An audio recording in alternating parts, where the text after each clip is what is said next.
ஆண்டவருடைய பரிசுத்த நாமம் மகிமைப்படுவதாக. இந்த 230வது இந்த ஜூம் குடும்ப கூடுகையிலே வந்திருக்கிற உங்கள் யாவரையும் நான் சந்திக்கிறதுல, இணைகிறதுல நான் மிகுந்த மகிழ்ச்சி அடைகிறேன். ஆண்டவருக்கு எல்லா மகிமையையும் கனத்தையும் நான் செலுத்துகிறேன். இந்த வேளையிலும் நான் என்னை குறித்து நான் சுருக்கமாக நான் அறிமுகப்படுத்தி விட்டு கர்த்தர் எனக்கு கொடுத்திருக்கிற வசனத்தை, வார்த்தை நான் உங்களோடு கூட நான் பகிர்ந்து கொள்கிறேன். நான் ஆண்டவரை அறியாத ஒரு குடும்பத்திலே இருந்து வாலிப நாட்களிலே நான் ஆண்டவரை அறிந்து கொள்ள ஆண்டவர் எனக்கு கிருபை செய்தார். தொடர்ந்து ஆண்டவர்களை நிலைத்திருக்கவும் சின்ன சின்ன ஊழியங்களை செய்யவும் ஆண்டவர் எனக்கு கிருபை கொடுத்திருந்தார். நான் சிறிய வயதிலேயே நான் என்னை முழுவதுமாக ஆண்டவருடைய பாரம், ஆண்டவருடைய ஊழியம் என்னை எனக்கு தரிசனமாய் கொடுக்கப்பட்டதுனால, ஆண்டவர் என்னை அழைத்ததுனால இந்த சிறிய வயதிலேயே நான் ஆண்டவருக்கென்று நான் ஒப்பு கொடுத்திருந்தேன். குறிப்பாக ஒரு மிஷினரியாக நான் ஒப்பு கொடுத்திருந்தேன். என்னுடைய வாழ்க்கையில சில சூழ்நிலை நிமித்தம் நான் என்னுடைய முழு நேரத்துக்கு என்று நான் ஊழியத்திற்கு வராம இருந்தேன். கிட்டத்தட்ட 2010வது வருஷம் தான் நான் முழு நேரத்துக்கே வந்தேன். அது வரைக்கும் நான் பகுதி நேரமாக சின்ன சின்ன ஊழியங்களை நான் செய்து கொண்டிருந்தேன். ஒரு குறிப்பிட்ட காலகட்டத்துல செக்டார்ல நான் பணி செய்து கொண்டிருந்தேன். அப்படி நான் பணி செய்து கொண்டிருக்கும் பொழுது எனக்கு இருந்தபடினால நான் கொஞ்சம் அதை நான் காலம் தாழ்த்தியே நான் என்னுடைய வாழ்க்கையில நான் போய் கொண்டிருந்தேன். அப்போ ஒரு குறிப்பிட்ட சூழ்நிலை என்னை ஒரு நெருக்கமான சூழ்நிலையை நான் என்னுடைய வாழ்க்கையில பார்த்தேன். மிகவும் நெருக்கமான சூழ்நிலை. அதுல இருந்து எப்படி வெளியே வருவோம் அப்படிங்கிற மாதிரியான நிலைகள்லாம் இருந்துச்சு. அப்போ பல நிலைகள்ல ஆண்டவர் உதவி செய்யணும் அப்படின்னு சொல்லிட்டு நிறைய நிலைகள்ல நான் ஜெபம் பண்ண பிரயாசப்பட்டேன். ஆனா எதுவுமே பெரிய அளவில் நடக்கல. அப்போ எனக்கு ஒண்ணு தோணுச்சு, ஆண்டவரே நான் ஒருவேளை நான் ஊழியத்துக்கு ஒப்பு கொடுத்துட்டு வராததுனால இந்த காரியங்கள் எல்லாம் மாறலையோ அப்படின்னு சொல்லிட்டு ஒரு யோனாவை போல நான் சிக்கி இருக்கிறோம்னோ அப்படின்னு என்ன கொஞ்சம் ரியலைஸ் பண்ணிட்டு ஒரு நாள்ல நான் ஆண்டவர்கிட்ட இப்படி நான் ஜெபம் பண்ணேன். ஆண்டவரே நான் பிசிக்கலா எவ்வளவோ காரியங்களை நான் முயற்சி பண்ணிட்டேன். பட் எதுவுமே எனக்கு பலன் தரல. நார்மலா நான் எனக்கு அன்றைக்கு இருந்த அனுபவங்கள் இதெல்லாம் வச்சு பார்க்கும்போது நான் கொஞ்சம் நல்லாவே இருந்தேன். அப்படியெல்லாம் எதுவும் நடக்கல. நான் ஜெபம் பண்ணேன், ஆண்டவரே நான் உங்க ஊழியத்தை நான் செய்யணும்னு ஒரு ஒரு வாசல் அந்த அந்த காரியத்துக்கு நான் வரணும் என்கிறதுக்காக ஒருவேளை இப்படிப்பட்ட வழிகள் பாடுகள் எனக்கு வந்திருக்கலாம். அப்படின்னா நான் ஒப்பு கொடுக்குறேன் ஆண்டவரே. நான் அன்னைக்கு ஒரு ஒரு முழு நேர ஃபாஸ்டிங்ல உட்கார்ந்து ஜெபம் பண்ணேன். எப்படி ஜெபம் பண்ணேன்னா, இனி நீ ஊழியத்துக்கு அழைக்கிறதுக்காக தான் இந்த இந்த காரியங்கள்லாம் நடந்துட்டு இருக்கு. நான் வந்தா இது சரியாயிரும் அப்படின்னு எனக்கு தெரியாது. ஆனா நான் அதுக்காக நான் என்னை ஒப்பு கொடுக்குறேன் அப்படின்னா எனக்கு ஒரே ஒரு ஒரு அடையாளம் என்னன்னா, நான் இன்னைக்கு ஜெபம் பண்றேன், நான் ஃபுல் டைமா மினிஸ்ட்ரிக்கு போறேன் அப்படின்னு சொல்லிட்டு யார்கிட்டையும் நான் சொல்லலை. நான் யார்கிட்டையும் கேட்கவும் இல்லை, யார்கிட்டையும் ஷேர் பண்ணலை. ஆனா எனக்கு இன்னைக்கு யாராவது ஃபோன் பண்ணி ஃபுல் டைம் மினிஸ்ட்ரிக்கு என்னை கூப்பிடணும். அப்படி அதை நான் ஒரு அடையாளமா நான் வச்சுட்டு நீங்க என்னை அழைக்கிறீங்க, நான் மினிஸ்ட்ரி பண்ணணுன்றது அந்த காரியத்தை ஒப்பு கொடுக்குறேன்னு சொல்லிட்டு ஒரு நாள் நான் ஜெபம் பண்ணேன். காலையில ஆரம்பிச்சு கிட்டத்தட்ட நான் தொடர்ச்சியா காலையில மதியம் ஆகுது, சாயங்காலம் ஆகுது, நான் என்னுடைய ஜெபத்தை விடாம தொடர்ச்சியா நான் ஜெபம் பண்ணிட்டு இருக்கேன். கிட்டத்தட்ட ஒரு 4:30 கிட்ட ஆகுது. அப்ப எனக்குள்ள என்ன தோணுச்சுன்னா, இல்ல இது ஆண்டவருடைய ஊழியத்துக்கான ஒரு அழைப்போ வாசலோ இல்லை போல அப்படின்னு நினைச்சிட்டு நான் என்னுடைய ஜெபத்தை கிட்டத்தட்ட முடிச்சிட்டு என்னுடைய லேப்டாப் எடுத்துட்டு என்னுடைய ரெஸ்யூமை நான் கொஞ்சம் அப்டேட் பண்ணிட்டு ஒரு கம்பெனிக்கு அனுப்பலாம் அப்படின்ட்டு எனக்குள்ள நான் அந்த கடைசி நிமிஷத்துல சிந்திச்சுட்டு இருக்கும் பொழுது எனக்கு ஒரு கால் வந்துச்சு. அதுல பேசின ஒரு அண்ணன் என்னைய ஃபுல் டைம் மினிஸ்ட்ரிக்கு அவங்க என்னைய கூப்பிட்டு இருந்தாங்க. நான் யார்கிட்டையும் நான் அப்படி போறேன், அப்படி நான் போக போறேன்லாம் நான் யார்கிட்டையும் தெரியாது, யாருக்கும் நான் சொல்லவும் இல்லை. அப்படிதான் நான் ஜெம்ஸுக்கு நான் வந்தேன். அதனால எனக்கு ஒரு பெரிய விசுவாசம், நம்பிக்கை உண்டு. என்னை அழைத்தவர், என்னை நடத்துகிறவர், என்னை ஊழியத்துக்கு இந்த ஊழியத்துல என்னை அடையாளமா வச்சிருக்கிறவர், இந்த பாதையில் நடத்துகிற எல்லாமே ஆண்டவர். அதனால எதிர்காலத்தை குறிச்சோ இல்லை நடக்கிற காரியங்களுக்கு எதை குறித்துமே எனக்கு பெரிய அளவுல பயம் இல்லாமல் ஆண்டவரை நம்பி போக இந்த அடையாளங்களோ இந்த காரியங்களோ எனக்கு கொஞ்சம் உதவியா இருந்துச்சு. தொடர்ந்து நான் சாயிருபுரம் பகுதிகளில் ப்ரமோஷன் மினிஸ்ட்ரியில நான் ஜாயின் பண்ணேன். நான் 2010 ஜாயின் பண்ணேன்.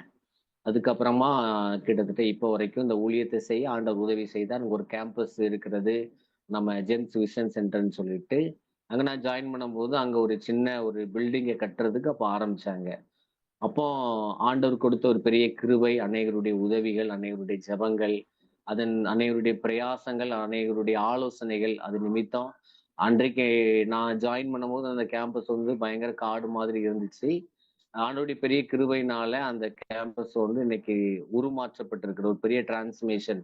அது ஆண்டவர் ஒரு பெரிய கிருபைன்னு தான் சொல்லணும். ஏன் அப்படின்னா, அந்த இடத்த பார்க்கும் பொழுது சிலர்லாம் சொல்லுவாங்க, ரொம்ப ஒரு ஈவினிங் டைம்ல அங்க போறதுக்கு யோசிப்பாங்க அவுட்டரா இருக்கிறதுனால.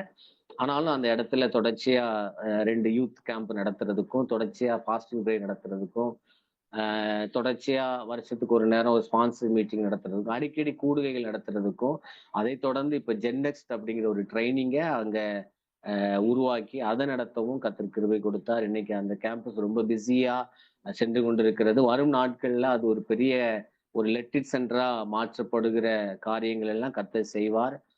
சமீபத்துல நான் சாயர்புரத்துல இருந்து தூத்துக்குடிக்கு முதல் முறையாக தூத்துக்குடி மாவட்டத்துக்கு ஒரு ஆக்சன் சென்டர் கட்டப்பட்டு வருகின்ற மாதத்துல அது இனாகிரேட் பண்ண இருக்கிறது. ஸோ அதுக்கு நான் இன்சார்ஜா மாற்றப்பட்டிருக்கிறேன்.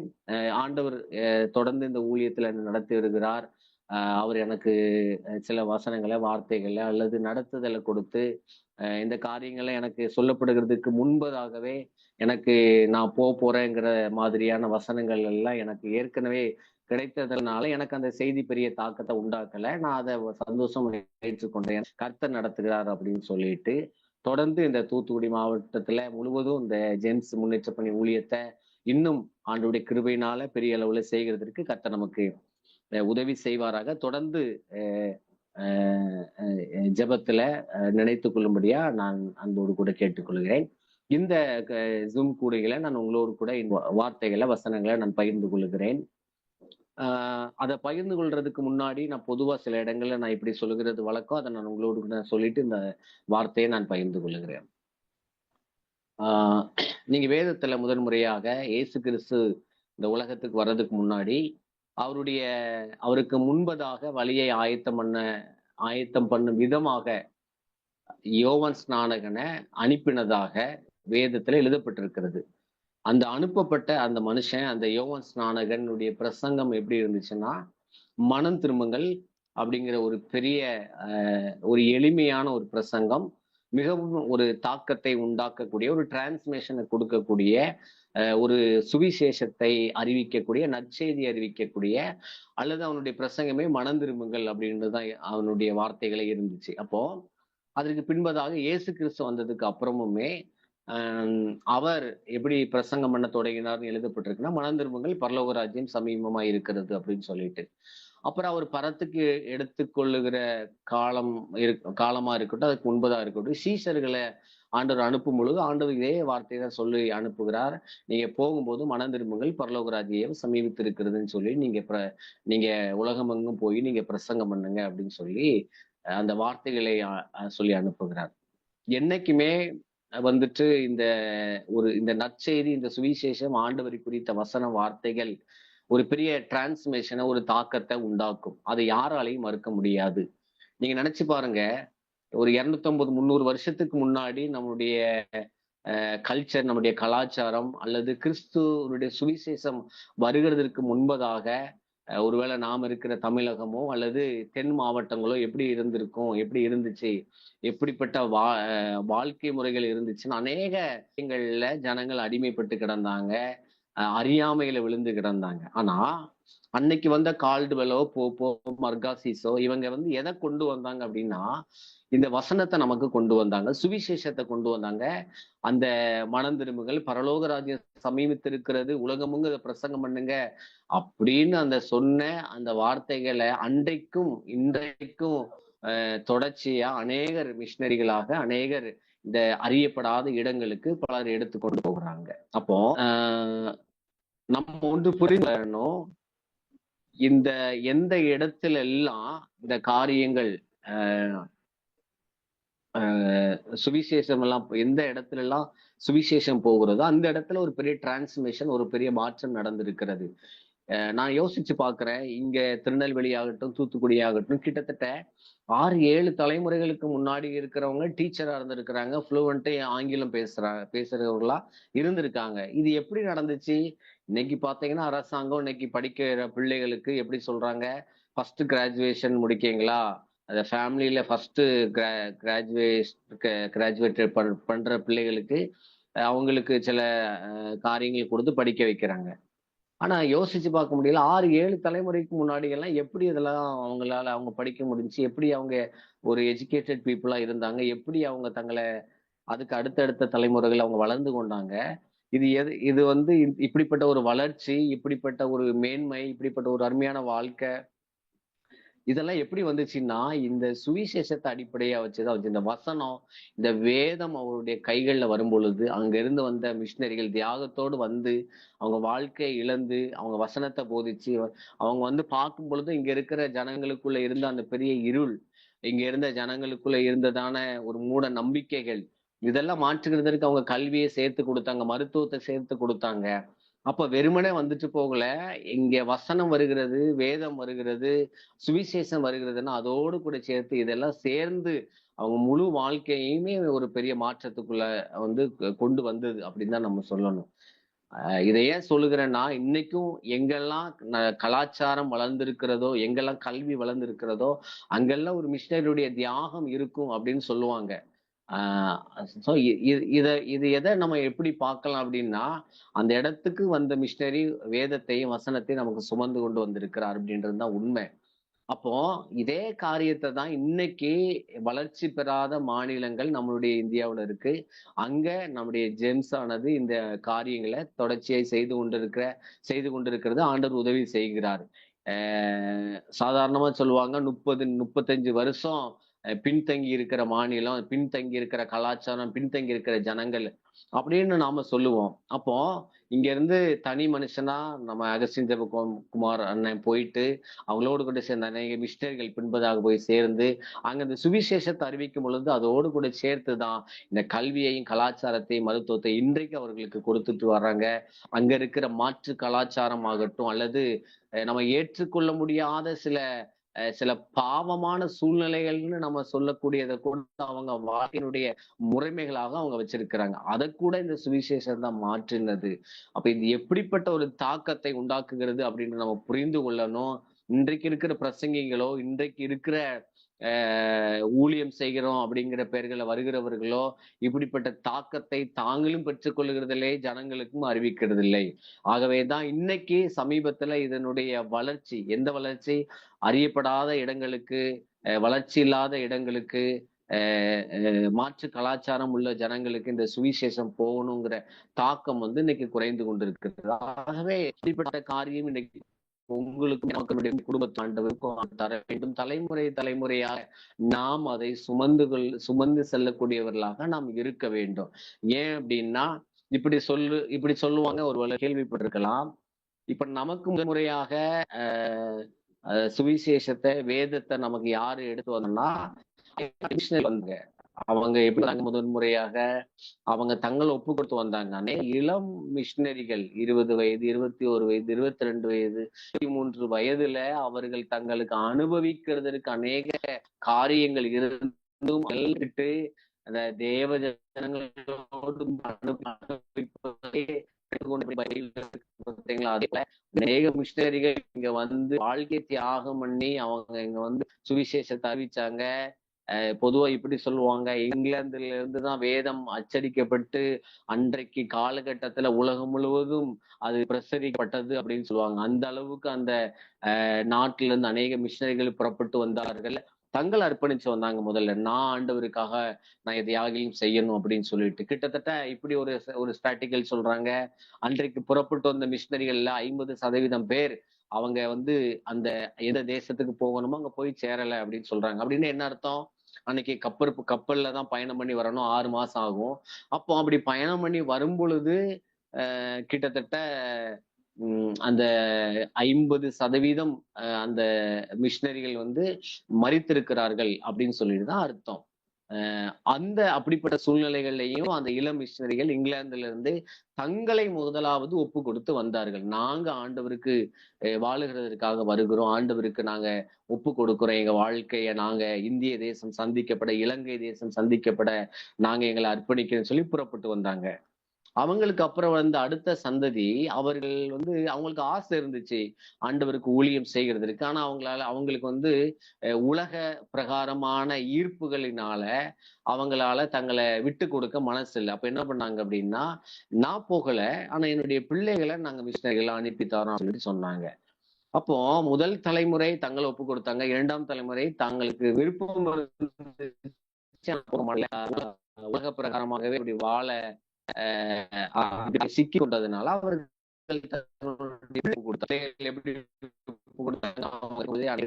தாய்மல் கை வச்சு என் பிள்ளையை ஒப்பு கொடுக்குறேன், என்னுடைய பிள்ளைகள் எதிர்காலத்துல ஒரு மிஷினரியா இந்திய தேசத்துக்கு இலங்கை தேசத்துக்கு போகட்டும் அப்படின்னு சொல்லிட்டு அவர்களை பெற்றெடுத்து அவர்களுக்கு அப்படிப்பட்ட தரிசனத்தை கொடுத்து அவங்களை அப்படி அனுப்பி வச்சாங்க.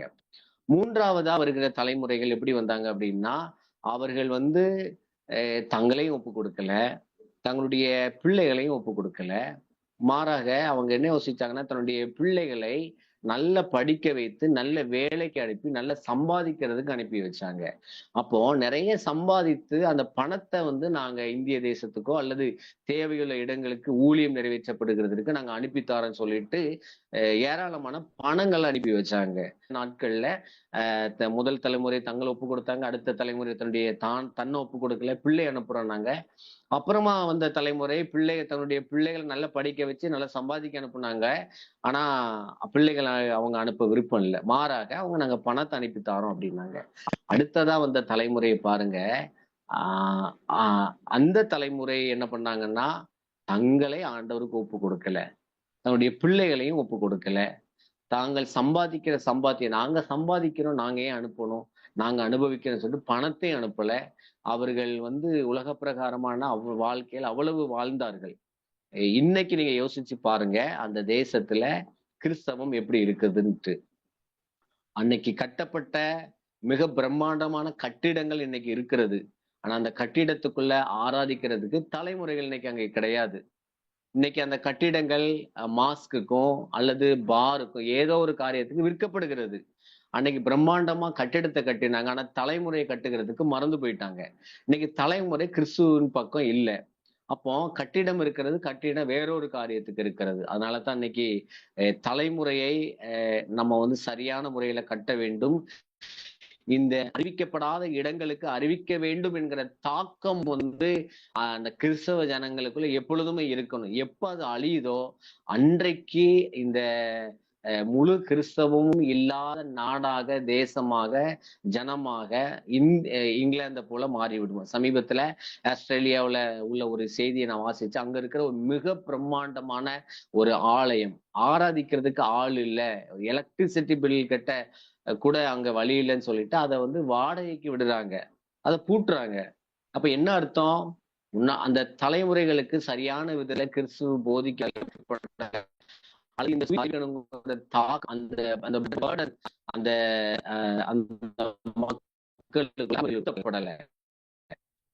மக்களுக்கு இந்த காலத்துல நீங்களும் நானும் குடும்பமாக தேசம் தேவனை அறிய வேண்டும்.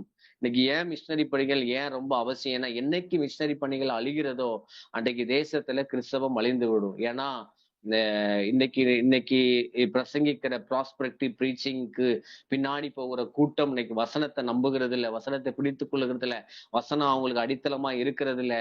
இப்ப பயங்கரமான சோதனைகளோ ஏதாவது ஒரு காரியம் வந்தா கூட அவங்க விழுந்து கர்த்தரை மறுதளிக்கிற சூழ்நிலைகள் எல்லாம் அங்கங்க நம்ம பார்க்கிறோம். அப்படின்னா இந்த வசனத்துல ஊன்றி கட்டப்படணும், தேசம் தேவனை அறியணும், மிஷினரி பணிகள் தேவை, தேசத்துல ஒரு டிரான்ஸ்மிஷன் தேவை, அறிவிக்கப்படாத இடங்களுக்கு நம்ம போகணும் அப்படிங்கிற இந்த காரியங்கள் எல்லாம் இன்றைக்கு நம்முடைய தேசத்துக்கு தேவை. தேசத்துல இருக்கிற திருச்சபைகளுக்கு, குடும்பங்களுக்கு தேவை. அதை நம்ம என்றைக்குமே மறந்துவிடக் கூடாது. நம்முடைய ஜபங்கள்ல, நம்முடைய பிரயாசங்கள்ல அதை என்றைக்கே நம்ம வைத்துக் கொள்ள வேண்டும். நான் வேகமாக வேதத்துல இதை ஒட்டிய சில காரியங்களை நான் கற்றுக்கொண்டதை நான் உங்களோடு கூட எனக்கு கொடுக்கப்பட்ட நேரத்துல நான் உங்களோடு கூட நான் பகிர்ந்து கொள்ளுகிறேன். 9வது அதிகாரத்துல 52வது 53வது 54வது வசனம் இப்படி எழுதப்பட்டிருக்கிறது. சமாரியா கிராமத்தில் பிரவேசித்தார்கள். யார் இயேசு கிறிஸ்துவும் அவருடைய சீசர்களும் அந்த சமாரியா கிராமத்துல பிரவேசிக்கும் பொழுது அவங்க எருசலேமுக்கு போக நோக்கமாய் இருந்தார்கள் அப்படின்னு அந்த அந்த வசனத்துல எழுதப்பட்டு இருக்கிறது. அப்போ எருசலேமுக்கு போக நோக்கமாய் இருந்ததால் அந்த ஜனங்கள் அவரை ஏற்றுக்கொள்ளவில்லை அப்படின்னு எழுதப்பட்டிருக்கிறது. தொடர்ந்து அடுத்த வசனத்துல யாக்கோவும் யோவான் என்ன சொல்றாங்கன்னா, அக்னியை இறக்கி இந்த இந்த இந்த சமாரியாவை இந்த ஜனத்தை அழித்திட உமக்கு சித்தமா அப்படின்னு சொல்லிட்டு கேள்வி கேட்கிறாங்க. இந்த கான்வர்சேஷனை நீங்க நார்மலா வாசிச்சீங்கன்னா ஏதோ ஒரு சாதாரணமா நடக்கிற மாதிரி நம்ம எப்பொழுதுமே வாசிச்சுட்டு போயிடும். இதுக்கு பின்னாடி ஒரு பெரிய பேக்ரவுண்ட் இருக்கிறது. சில தீர்க்க தரிசனமான வசனத்தினுடைய நிறைவேறுதல் இதற்குள்ள இருக்கிறது அப்படின்றத நம்ம புரிந்து கொள்ளணும். அதை நான் உங்களுக்கு பகிர்ந்து கொள்கிறேன். நல்லா கவனிங்க. இந்த வசனத்தை நீங்க நல்ல ஒரு முறை வாசிச்சுக்கோங்க. கடைசியில உங்களுக்கு இந்த வசனத்தை வாசிக்கும் பொழுது அதனுடைய அந்த அந்த அந்த அர்த்தம், அந்த விளக்கம் உங்களுக்கு புரியும். அந்த நாட்கள்ல என்ன சொல்றாங்க அப்படின்னா, இந்த யூதர்களுக்கும் சமாரியர்களுக்கும் ஒரு பெரிய பகை இருந்ததாக சொல்லப்படுகிறது. யூதர்களுக்கும் சமாரியர்களுக்கும் அந்த பகை நிமித்தமாகத்தான் இந்த இந்த காரியம், இந்த கான்வர்சேஷன் நடக்கிறது அப்படின்னு சொல்லிட்டு சொல்றாங்க. சோ இந்த பகை, இந்த யூதர்கள் யாரு, இந்த சமாரியர்கள் யாரு அப்படின்னு சொல்லிட்டு லேசா உங்களுக்கு நீங்க ஒரு கேள்வியை நான் உங்களுக்கு முன் வச்சுட்டு நான் தொடர்ந்து நான் பேசுறேன். நீங்க வேதத்தை புரட்டி வாசிக்கும் பொழுது, நீங்க பழைய ஏற்பாடை முடிக்கும் பொழுது, கிட்டத்தட்ட நீங்க ஆதியாகமத்திலிருந்து மல்கியா வரைக்கும் நீங்க வாசிக்கும் பொழுது, நீங்க ஆங்காங்க யாரெல்லாம் திரும்ப திரும்ப யார் மையமா இருப்பாங்கன்னா, இஸ்ரவேல் ஜனங்கள் எல்லாம் மாத்திரம் மையப்படுத்தி அந்த முழு வேதாகமும் எழுதப்பட்டிருக்கும். கிறிஸ்துவ மையப்படுத்தி முழு வேதாகம் எழுதப்பட்டிருக்கும். இப்போ இந்த இஸ்ரவேல் ஜனங்களை மையப்படுத்தி எழுதப்பட்டிருக்கிறது. இப்போ இந்த இஸ்ரவேல் ஜனங்கள் 2 பிரிவாக சாலமோனுடைய காலத்துக்கு பின்பதாக யெரொபெயாம், ரெகொபெயாம்ங்கிற 2 ராஜாக்களுடைய அந்த ராஜ்யங்கள் எழும்பும் பொழுது 2 பிரிவாக பிரிகிறது. வடதேசம், தென் தேசம், இஸ்ரவேல், யூதா அப்படின்னு பிரிக்கப்படுகிறது. இப்போ என்ன கேள்வி அப்படின்னா, நீங்க மல்கியா வரைக்கும் இஸ்ரவேல் ஜனங்களை நீங்க திரும்ப திரும்ப வாசிப்பீங்க. யூதா கோத்திரத்தை திரும்ப திரும்ப வாசிப்பீங்க.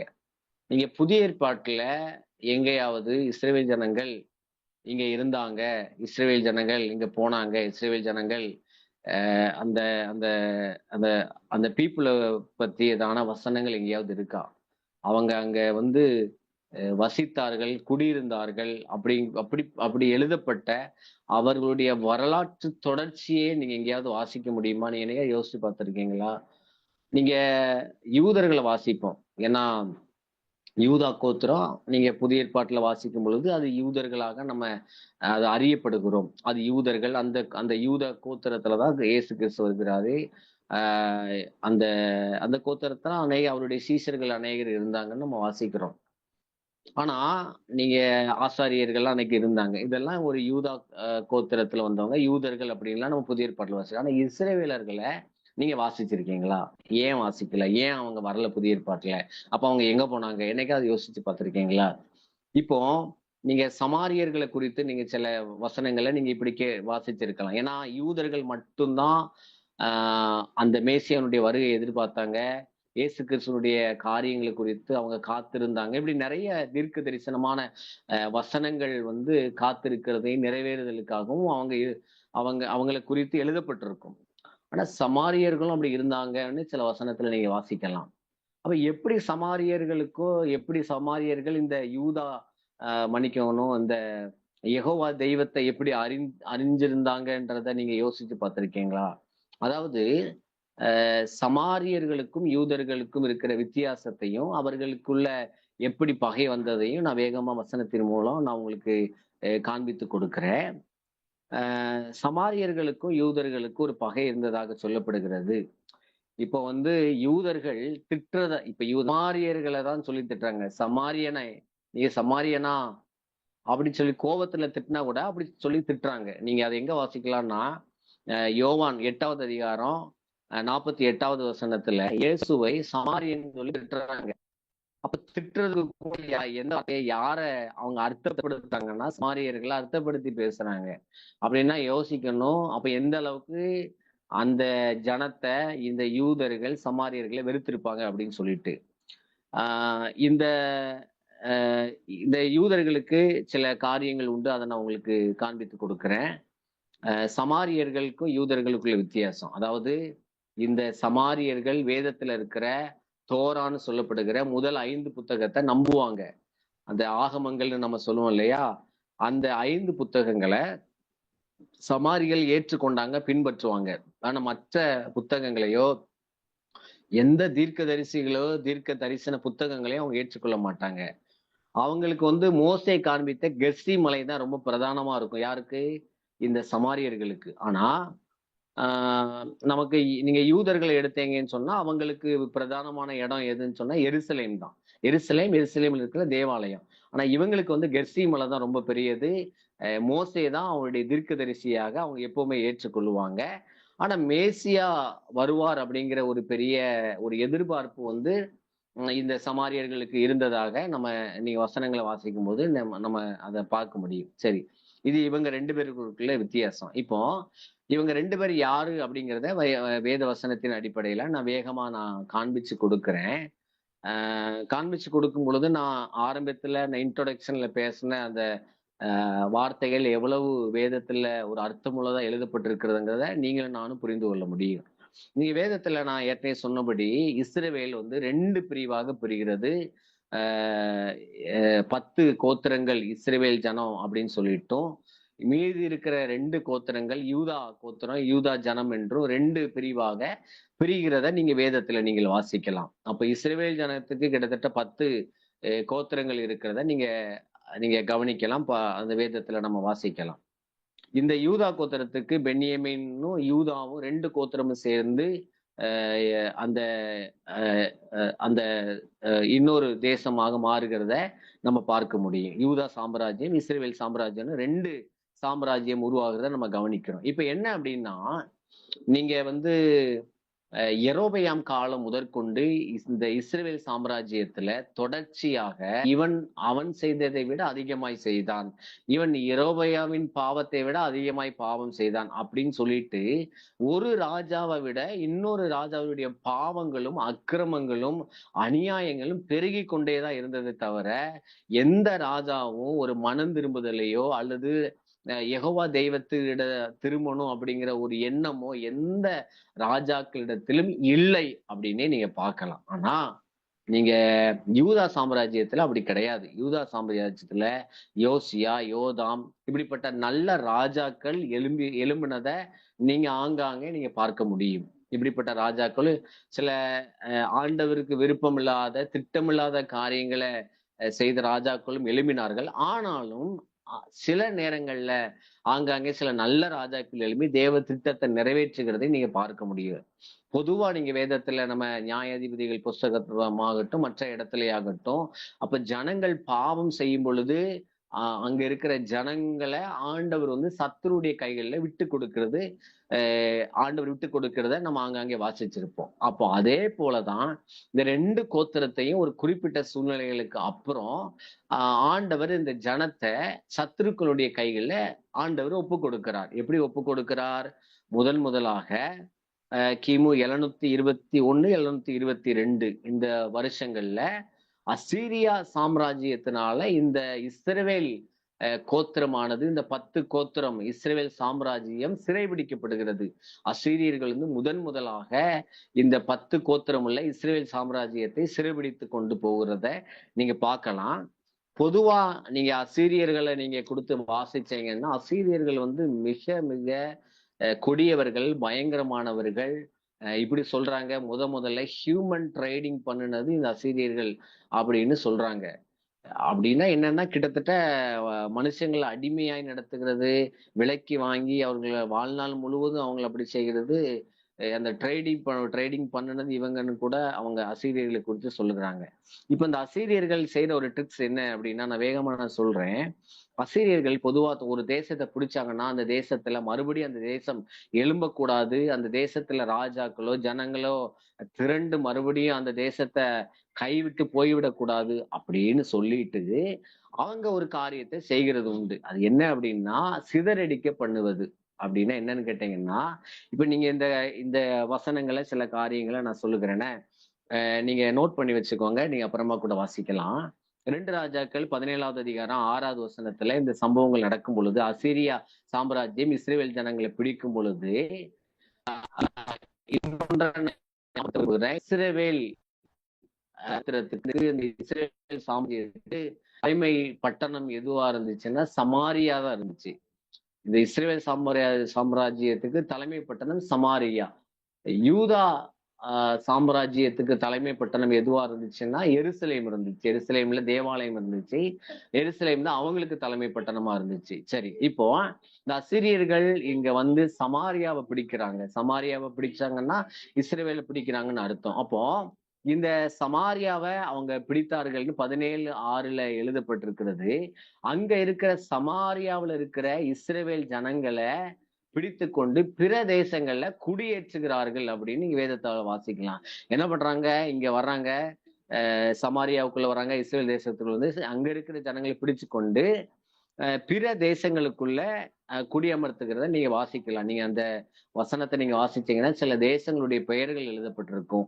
அந்த தேசங்கள்ல எல்லாம் போய் இந்த ஜனங்களை கொண்டு போய் போட்டிருந்தாங்க. 24வது வசனத்தை வாசிச்சீங்கன்னா, இவங்க இதே இஸ்ரேவேல பிடிச்ச மாதிரி பிற தேசங்களையும் பிடிச்சிருப்பாங்கல்ல, அந்தந்த தேசத்துல இருக்கிற ஜனங்களை கொண்டு வந்து சமாரியாவுல வைக்கிறாங்க.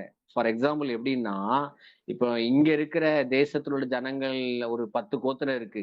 10ல ஒரு 5 கோத்திரத்தை பிடிச்சு கொண்டு இந்த 6வது வசனத்துல இருக்கிற சின்ன சின்ன தேசங்களை கொஞ்சம் அங்க 2 கோத்திரம், இங்க 2 கோத்திரம், இன்னொரு தேசத்துல இன்னொரு 2 கோத்திரம், இப்படி ஸ்பிளிட் பண்ணி போட்டுருந்தாங்க. ஏற்கனவே அவங்க பிடிச்சு வச்சிருக்கிற அந்த தேசத்துல இருக்கிற ஜனங்களை அங்கங்க வர வச்சு இந்த தேசத்துக்குள்ள குடியமர்த்துறாங்க. மாற்றாக குடியமர்த்தினாங்கன்னே அந்த வசனத்துல 24ல எழுதப்பட்டிருக்கும். இது என்ன அர்த்தம் அப்படின்னு கேட்டீங்கன்னா, இது தவிர அவங்க அசிரியர்களும் அங்க இருக்கிறாங்க. அப்போ சமாரியர்கள் இப்ப எங்கெல்லாம் இருக்காங்க, மன்னிக்கணும், இந்த இஸ்ரேல் ஜனங்கள் எங்கெல்லாம் இருக்காங்க நீங்க கேட்டீங்கன்னா சமாரியாவுல இருக்கிறாங்க. அப்புறம் அங்க 17:6வது வசனத்துல எழுதியிருக்கிற பிற தேசங்கள்ல இருக்கிறாங்க. பிற தேசங்கள்ல இருக்கிறவங்க இங்க இருக்கிறாங்க. அப்ப இப்படி ஒரு சிதறடிக்கப்பட்ட ஒரு கூட்டமாக இஸ்ரவேல்கள் மாற்றப்பட்டார்கள். நீங்க வேதத்துல தொடர்ச்சியா இஸ்ரவேல் ஜனங்கள் எகிப்திலிருந்து கானான் வர்ற வரைக்கும் எங்கெல்லாம் அவங்க சில இடங்கள்ல ட்ராக் மாறி போனாங்களோ அல்லது அவங்க வந்து அவங்க மற்ற ஜனங்களோடு கலந்தார்களோ அப்போ வந்து ஒரு கலப்பின சந்ததி உருவாகிறத நீங்க பார்க்க முடியும். வேறு இனத்தோடு கூட திருமணம் முடித்து சம்பந்தம் கலக்கக்கூடாதுன்னு ஆண்டவர் சொல்லியிருக்காரு. ஆனா அப்படி அவங்க செஞ்சாங்க. அப்படி செய்யும் பொழுது என்ன நடக்கும்னா, அப்ப இஸ்ரவேலுக்கும் வேறொரு கோத்திரத்துக்கும் ஜனங்கள் வந்து கலந்து அது அது வந்து ஒரு 3வது கோத்திரமாக 3வது ஜனமாக அது மாறுகிறத நீங்க ஆங்காங்கே வாசிக்க முடியும். அதே போலதான் இங்கேயும் நடக்கிறது. இங்க என்ன நடக்குது அப்படின்னு சொன்னா, கிட்டத்தட்ட பல வருஷங்களாக இந்த காரியம் கலப்பின சந்ததி உருவாகிறது. இந்த கலப்பின சந்ததி உருவாகும் பொழுது அந்த கலப்பின சந்ததிக்கு தான் என்ன பெயர் வருகிறதுனா சமாரியர்கள் அப்படின்னு சொல்லப்படுகிறது. இப்ப இந்த சமாரியர்கள் யாரு அப்படின்னா, அங்க இருந்த இஸ்ரவேலும் பிற ஜனங்களும் கலந்து உருவாக்கப்பட்டவர்கள். சமாரியாவுல இருக்கிற ஒரு ஒரு குழந்தையோட தகப்பன் யாரா இருப்பாங்க, இஸ்ரவேலா இருப்பாங்க. தாய் ஏதோ ஒரு தேசத்துல இருந்து வந்தவங்களா இருப்பாங்க. இப்படி ஒரு கலப்பினதியாக அவர்கள் உருவாக்கப்பட்டார்கள் அப்படின்னு எழுதப்பட்டு நம்ம பார்க்க முடியும். சரி, இப்போ இப்படி போகும் பொழுது இன்னொரு சம்பவம் நடக்கிறது. என்ன நடக்குது அப்படின்னு சொன்னா, கிட்டத்தட்ட இஸ்ரவேல் சிறைப்பிடிக்கப்பட்டு 150 வருஷம் கழிஞ்சு 150 வருஷத்துக்கு அப்புறம் பாபிலோனியர்கள் வந்து இந்த யூத தேசத்தை சிறைபிடிக்கிறாங்க. அது நமக்கு தெரியும். யூத கரெக்டா இஸ்ரவேல் அசீரியர்களால சிறைபிடிக்கப்பட்டு அடிமையாய் கொண்டு போகப்பட்டு அவங்க சிதறடிக்கப்பட்டு இதெல்லாம் நடந்து 150 வருஷம் கழிச்சு இந்த பாபிலோனியர்கள் யூதா கோத்திரத்தை பிடிச்சிட்டு போறாங்க. 70 வருஷம் அங்க அடிமையா வைக்கிறாங்க. அதுக்கப்புறம் சைரஸ்ங்கிற அந்த ராஜாவை எழுப்பி அவங்க திருப்பி அனுப்பப்படுகிறாங்க. இப்போ கிட்டத்தட்ட நீங்க வந்து கணிச்சு பாருங்க. 150 கிட்டத்தட்ட இவங்க 70 220 வருஷமா இஸ்ரவேல் ஜனங்கள் சிதறடிக்கப்பட்டு காணாமல் போய்விட்டார்கள். கலப்பின சந்ததியா மாறி அவர்கள் சமாரியர்கள் என்று அழைக்கப்படுகிறார்கள். இந்த இஸ்ரவேல் ஜனம், இந்த இஸ்ரவேல் 10 கோத்திரமும் எங்க இருக்கிறாங்க, அவங்க அட்ரஸ் என்ன அப்படின்னு தேடி பார்த்தோம்னா, இங்க இங்க சமாரியாவுல இருக்கிறாங்க. அந்த நம்ம வாசிச்ச அந்த 17 2 ராஜாக்கள் 17:6 சொல்லப்பட்டிருக்கிற பிற தேசங்கள்லயும் அவங்க இருக்கிறாங்க. வேற வேற கலப்பின சந்ததி அவர்கள் மாற்றப்பட்டுகிறார்கள். இப்ப நான் என்ன சொல்ல வரேன் அப்படின்னா, இப்ப ரொம்ப முக்கியமா நீங்க கவனிச்சீங்கன்னா, இந்த யூதா கோத்திரத்துல இருந்து பாபிலோன்ல இருந்து சிறைபிடிக்கப்பட்ட ஜனங்கள் அந்த 70 வருஷம் அடிமையாக்கப்பட்டு திரும்பி வரும் பொழுது அந்த ஜனங்களுக்கு என்ன நோக்கம் இருந்துச்சு தெரியுமா? என்ன ஆசை இருந்துச்சு தெரியுமா? இப்ப இஸ்ரவேலர்களை மறந்துருங்க. இப்ப யூதா கோத்திரம் வந்து அடிமையா இருந்து 70 வருஷத்துக்கு அப்புறம் விடுறாங்க. இப்ப தானியேல் எல்லாம் அதுலதான் சிறைபிடிக்க சங்கிலியால கட்டப்பட்டு சிறையாக்கப்பட்டு கொண்டு போகப்பட்டார். அப்போ அந்த நாட்கள் அவங்க விடுதலையாக்கப்பட்டு அவங்க திருப்பி அனுப்பும் பொழுது அங்க இருக்கிற ஜனத்துக்கு ஒரு பெரிய ஆசை என்னன்னா, திரும்ப வந்து இடிக்கப்பட்ட ஆலயத்தை கட்டணும், இடிக்கப்பட்ட அலங்கத்தை கட்டணும். அவங்க ரொம்ப பிரயாசம் எடுத்தாங்க. அப்படி அவர்களை வழி நடத்தினதுதான் இந்த எஸ்ரா, நெகேமியா, செருபாபேல் இவங்கெல்லாம், இவங்களுடைய தலைமையெல்லாம் அவங்க திரும்பி வராங்க. திரும்பி வந்து இந்த காரியங்களை செய்யறாங்க. இப்போ நான் ஒரு காரியத்தை இதுல உங்களுக்கு நான் பதிவு பண்றேன். இவங்க திரும்ப வந்து ஆலயத்தையும் அலங்கத்தையும் கெட்டுகிறத தடுக்கிறதுக்கு ஒரு மனுஷன் எழும்புனான். அதை யாரு அப்படின்னு பாத்தீங்கன்னா, இந்த சன்புல்லாத், தொபியா அப்படிங்கிறவங்க இவங்க கட்ட விடாம அதை நிறுத்துகிறதுக்கு அவங்க பல முயற்சிகள் எடுத்தாங்க. நெகேமியா 4வது அதிகாரத்துல 1வது 2வது வசனத்தை நீங்க வாசிச்சீங்கன்னா, அதாவது இவங்க அலங்கத்தையும் இந்த யூத சாம்ராஜ்யம் பாபிலோன்ல இருந்து அடிமையா இருந்து 70 வருஷம் அடிமையா இருந்து திரும்ப வந்து அவங்க நேசிக்கிற, அவங்க தொழுது கொள்ளுகிற அந்த யெகோவா தெய்வத்தினுடைய அந்த எருசலேம் உள்ள ஆலயத்தை இடிச்சுட்டாங்க, அலங்கத்தை இடிச்சுட்டாங்க, எருசலேமை சூறையாக்கிட்டாங்கிற அந்த பெரிய பாரம், அந்த அழுத்தம், அந்த ஜனங்கள் திரும்ப வந்து அநேக பொருட்களோடு வந்து அந்த காரியத்தை அவங்க ஆசையோடு அவங்க நிறைவேற்றி கொண்டிருக்கிறாங்க. ஆலயத்தை ஆசையோடு கட்டி கொண்டிருக்கிறாங்க, அலங்கத்தை ஆசையோடு கட்டி கொண்டிருக்கிறாங்க. இதை தடுக்கிறதற்காக இந்த சன்பல்லாத்தும் தொபியாவும் எழும்புறாங்க. இப்ப இவங்களோடு கூட சிலர் எழுப்பி நிற்கிறாங்க. அவங்களுடைய லிஸ்ட நீங்க கொஞ்சம் நான் உங்களுக்கு காண்பிச்சு கொடுக்குறேன். அதுதான் இந்த நெகேமியா 4:1-2 எழுதப்பட்டிருக்கிறது. இப்ப தேவ ஜனங்கள் வந்து இந்த யூத தேசத்தை திரும்பி வந்து தங்கள் ஆண்டவருக்கு ஆலயத்தை கட்ட முயற்சி எடுக்கும் பொழுது தங்களுடைய சகோதர ஜனமாகிய கலப்பின சந்ததியாகிய இந்த சமாரியர்கள் வந்து அந்த சன்பல்லாத்தும் தொபியாவோட சேர்ந்து நிற்கிறத நீங்க வாசிக்க முடியும். நீங்க நெகேமியா புஸ்தகத்துல நீங்க அந்த காரியத்தை நீங்க பொருட்கள் பார்த்தீங்கன்னா, இந்த யூத ஜனங்களுக்கு முன்பதாக அவன் வந்து சவால் விட்டு பேசி கொண்டிருக்கிறான். அவன் அப்படி சவால் விட்டு பேசி கொண்டிருக்கும் பொழுது அங்க நீங்க இந்த 4வது அதிகாரம் 1-2வது வசனத்தை நீங்க வாசிச்சீங்கன்னா, அங்க இருக்கிறதான அந்த அவங்களுடைய சகோதர ஜனமாகிய இந்த இந்த சகோதர ஜனமாகிய அந்த ஜனங்கள் சமாரியர்கள் அவர்களோட அந்த சன்பல்லாத்தோடும் தொபியாவோடும் இருந்தார்கள் அப்படிங்கிறத அந்த வசனத்துல நீங்க வாசிக்க முடியும். ரொம்ப நான் நேரம் இல்லாதனால வேகமா நான் முடிக்க விரும்புகிறேன். அவன் சவால் விட்டு சொல்லும் பொழுது அவன் இந்த அவங்களுடைய சகோதரர் இவங்க யாரு அப்படின்னு நீங்க எடுத்து பார்த்தீங்கன்னா, நான் ஏற்கனவே சொன்ன சமாரியர்கள் யாரு, நீ என்னுடைய ஹிஸ்டரியை நீங்க தெரிஞ்சு பார்த்தீங்கன்னா, அவங்க ஒரு காலத்துல அவங்க இருந்தாங்க, ஒரு காலத்துல அவங்க ஆண்டவருடைய ஜனமாக இருந்தாங்க, ஒரு காலத்துல எருசலேம்ல வந்து ஆண்டவரை தொழுது கொண்டாங்க. ஆனா இன்னைக்கு அவன் யாருக்கு முன்னாடி சொல்றான் அப்படின்னா, அவனுடைய சமாரியர்களுக்கு முன்பதாக சொன்னான் அப்படின்னு எழுதப்பட்டிருக்கிறது. அப்போ இந்த அலங்கத்தையும் ஆலயத்தையும் கட்டுகிறதுல தடையா இருக்கிறது யாரு அப்படின்னு பார்த்தோம்னா, சன்பல்லாத்து தொபியா மாத்திரமல்ல, இந்த சமாரியர்கள் யாரு? ஒரு நேரத்துல இஸ்ரவேலர்கள், ஒரு நேரத்துல இதே ஆலயத்துல இவங்க வந்து பல பண்டிகைகளை கொண்டாடினவர்கள், பலியிட்டவர்கள், இப்படி பல காரியங்களை நம்ம சொல்லலாம். அப்போ இந்த ஒரு இன்சிடென்ட் தான் இந்த 2 பேருக்குள்ள ஒரு பெரிய பிளவை, சகோதர கோத்திரமாக இருந்தவர்கள் இப்படி ஆலயத்தை கட்ட விடல, அலங்கத்தை கட்ட விடணும், ஒரு பெரிய பகை அன்னைக்கு உருவாச்சு. அந்த பகை 2 பேருக்குள்ள இருந்துச்சு. இவன் இந்த சமாரியர்கள் யூதாவை ஆலயத்தை கட்ட விடல.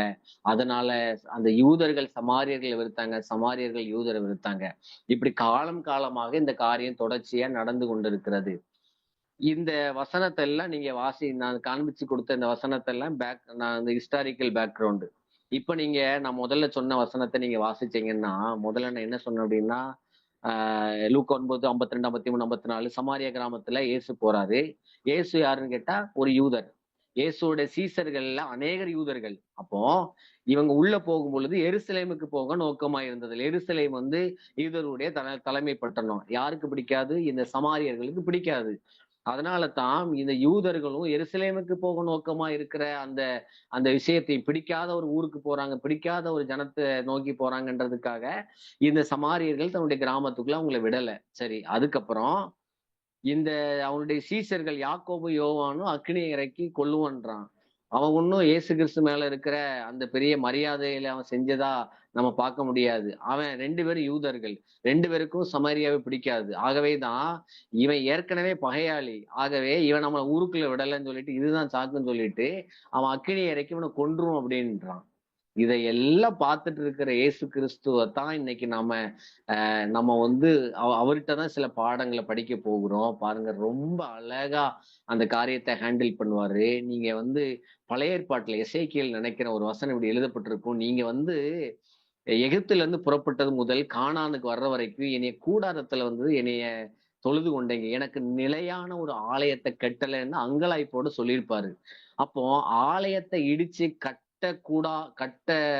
கட்டுறதுல ஒருத்தன் தடையா இருக்கிறான், ஒருத்தன் தடுக்கிறான்னா அவன் மேல ஆலயத்தின் மேல பக்தி வைராக்கியம் முதல்ல யாருக்கு இருந்திருக்கணும்னா குமாரனாகிய இயேசு கிறிஸ்துவுக்கு இருக்கணும். பிதாவுக்கு தான் இருந்திருக்கணும். நம்மளை விட அவங்களுக்கு அதிகமா இருந்திருக்கணும். ஆலயத்தை கட்டுற மேல ஒரு பெரிய பயங்கரமான கோபத்தையும் கோபாக்கினையும் ஆண்டவர் காண்பித்திருக்கணும்.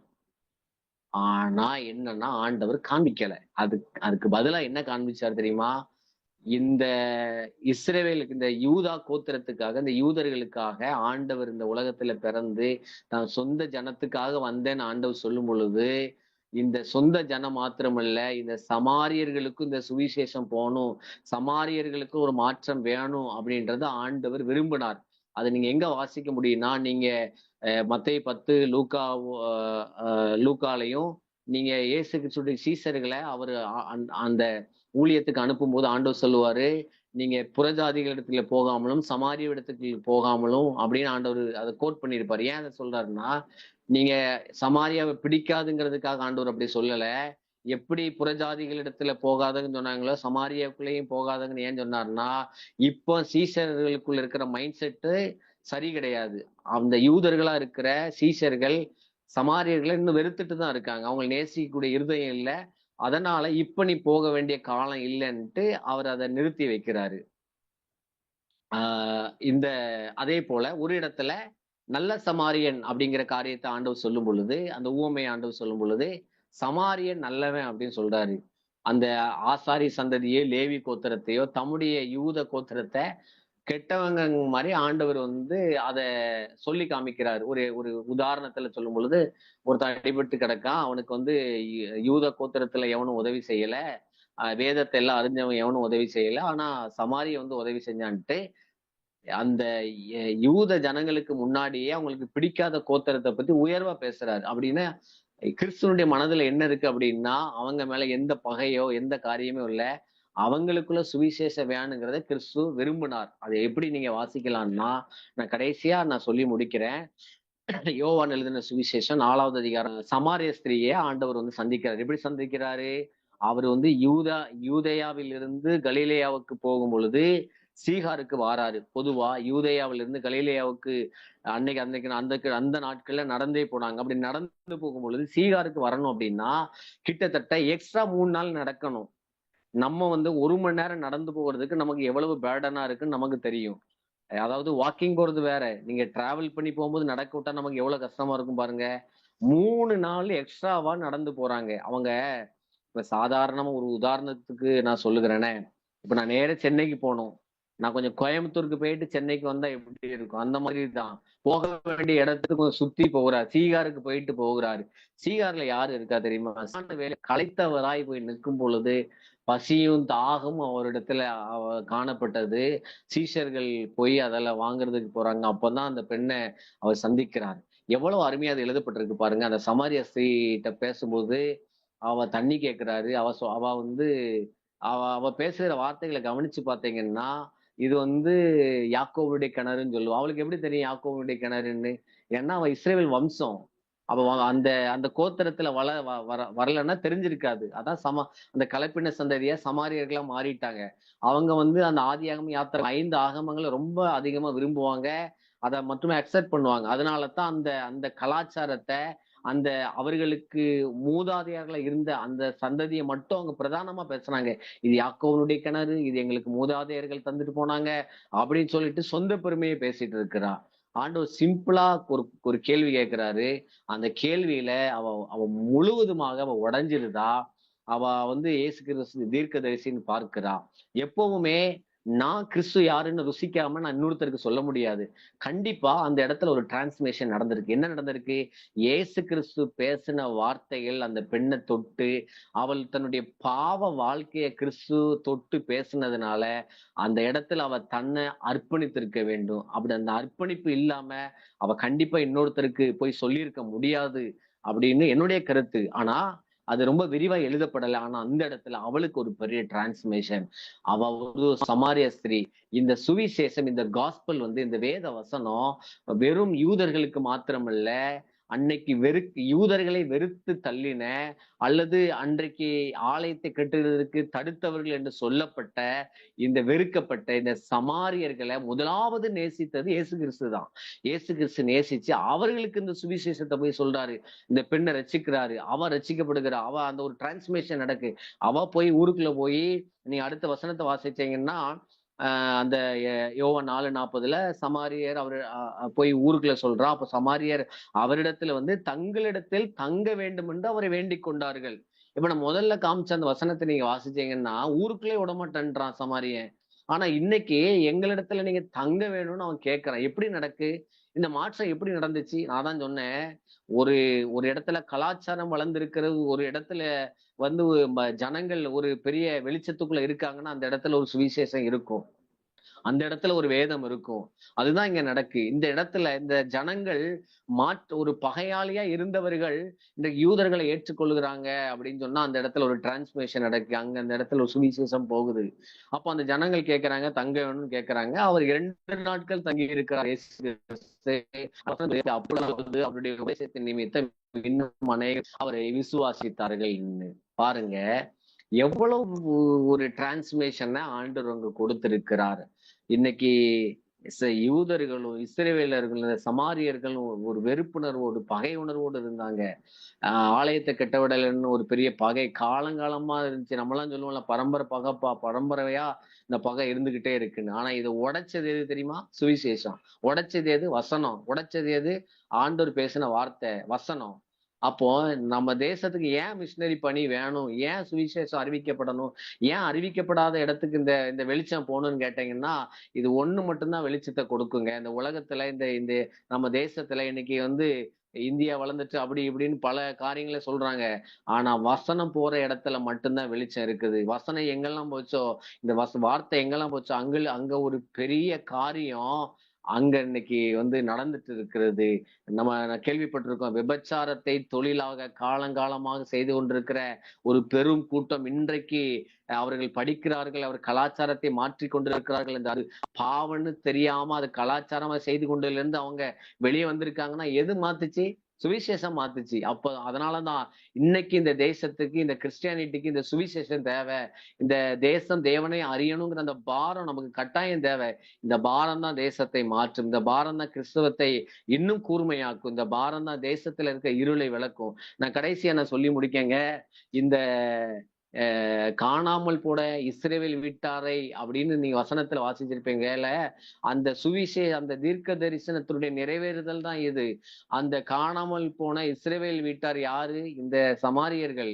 இவர்கள் தான் ஒரு நாள்ல காணாமல் போனாங்க. இவர்களை தேடி ஆண்டவர் வந்தார். அவருடைய சீஷர்கள் முதல்ல அவங்கள அழிக்கணும்னு சொன்னாங்கல்ல. இப்ப நான் ஒரு வசனத்தை காண்பிக்கும் பாருங்க. அப்போஸ்தலர் 8வது அதிகாரம் 14வது வசனம் இப்படி எழுதப்பட்டிருக்கிறது.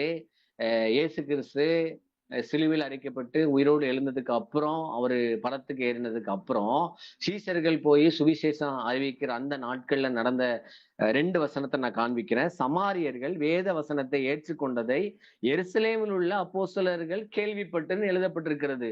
பாருங்க, சமாரியர்கள் வேத வசனத்தை ஏற்றுக்கொள்கிறாங்க. எருசலேமில் உள்ள அப்போஸ்தலர்கள் கேட்கிறாங்க. இதை கேட்டுட்டு பேதுருவையும் யோவானையும் அவர்களிடத்துல அனுப்பினார்கள் அப்படின்னு வசனம் எழுதப்பட்டிருக்கிறது. இதுல என்ன ஒரு பியூட்டி தெரியுமா? எவன் முதல்ல அக்னியை இறக்கி கொல்லுவன் சொன்னானோ அதுல ஒருத்தன் போறான். யோவானும் யாக்கோபு தான் சொன்னாங்க அக்னியை இறக்கி இந்த சமாரியர்களை கொன்றணும் அப்படின்னு சொல்லிட்டு. அதுல ஒருத்தன் தான் இப்போ சுவிசேஷம் அந்த வேத வசனத்தை ஏற்றுக்கொண்ட ஜனங்களை சந்திக்கிறதுக்காக போறான். இந்த ஒற்றுமை நமக்கு தேவை. இன்னைக்கு நமக்குள்ளேயே பல காரியங்கள், பிரிவினைகள், அது இதுன்னு நிறைய வித்தியாசங்களை பார்க்கிறோம். சோ நாம முதல்ல சரியாக்கப்பட வேண்டும். பகையாளின்னு நினைக்கிற அவங்கள நம்ம சந்திக்கணும் அப்படின்னா இந்த இந்த இந்த இந்த சுவிசேஷம் போகும் பொழுது அந்த அந்த இரு திறத்தாரையும் எழுதப்பட்டிருக்கும். நீங்க வசிச்சிருப்பீங்களா? இரு திறத்தாரையும் ஒன்றிணைக்கிற அந்த காரியம் இதுல நடக்குது பாருங்க. அப்போ இந்த எருசலேமுக்கும் இந்த சமாரியாவுக்கும் ஆரம்பத்துல பெரிய பகை பிரிவினை இருந்தது. இப்போ ஒரு கனெக்ஷன் இருக்கு. இன்னொரு வசனத்தை நான் வாசித்து முடிக்கிறேன். 25 இவ்விதமாய் அவர்கள் கர்த்தருடைய வசனத்தை சாட்சியா அறிவித்து சொன்ன பின்பு சமாரியருடைய அநேக கிராமங்கள்ல இந்த 2 பேரும் சுவிசேஷத்தை பிரசங்கித்து எருசலேமுக்கு திரும்பி வந்தார்கள். இப்ப சமாரியாவுக்கும் இந்த எருசலேமுக்கும் ஒரு கனெக்ஷன் உண்டாகுது. ஆரம்பத்துல இவங்க புரிந்து கொள்ளல. இப்ப இவங்களும் அந்த பகையை மறந்து அந்த சுவிசேஷத்தை நிமித்தம் அவங்க ஒன்னா இணைஞ்சு செயல்படுறவங்களா அவங்க மாறுறாங்க. அப்ப சுவிசேஷம், இந்த வசனம் என்னைக்குமே தேசத்துல ஒரு டிரான்ஸ்மேஷன், ஒரு மாற்றத்தை உண்டாக்கும். இன்னைக்கு இந்த வசனத்தை கேட்டுக்கொண்டிருக்கிற நீங்களும் நானும் தேசம் சந்திக்கப்படணும் அப்படின்னா, தேசம் அழிவிலிருந்து காப்பாற்றப்படணும்னா, தேசம் இருளில இருந்து வெளியே வரணும்னா இந்த சுவிசேஷம் அறிவிக்கிறதுல உங்களுடைய பங்கு நிச்சயம் இருக்கணும். என்னுடைய பங்கு இருக்கணும். நான் ஆரம்பத்துல சொன்னபடி இங்கிலாந்துல எப்போ சுவிசேஷத்தை அறிவிக்கிறதுல, எப்போ தேவனுக்காக செயல்படுகிறத நிறுத்தினாங்களோ அன்னைக்கு அந்த தேசம் அழிய ஆரம்பிச்சிச்சு. அன்னைக்கு அந்த தேசம் விற்கப்படுகிறது. அன்னைக்கு அந்த தேசம் கர்த்தரை மறந்த தேசமாக மாறி விடுகிறது. இன்னைக்கு நீ இங்கிலாந்த யோசிச்சு பாருங்க. யாரு ஆளுகை செஞ்சுட்டு இருக்கா? யாருக்கு கீழே அந்த அரசாங்கம் இருக்கு? யோசிச்சு பாருங்க. கர்த்தருக்கும் தேசத்துக்கும் சம்பந்தமே இல்லை. அப்போ தலைமுறையாக ஆண்டவருடைய பாரத்தை நீங்களும் நானும் சுமக்கணும். அப்படிப்பட்ட கிருபைகளை கர்த்தர் நமக்கு தருவாரா.